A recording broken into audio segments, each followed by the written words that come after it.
Sigap, Polantas hadir. Assalamualaikum warahmatullahi wabarakatuh.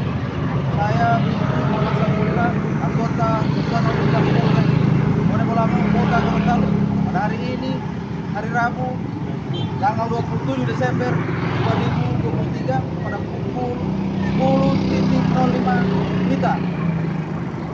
Izin melaporkan situasi terkini dari seputaran pos Pampa masih terpantau ramai lancar terkendali.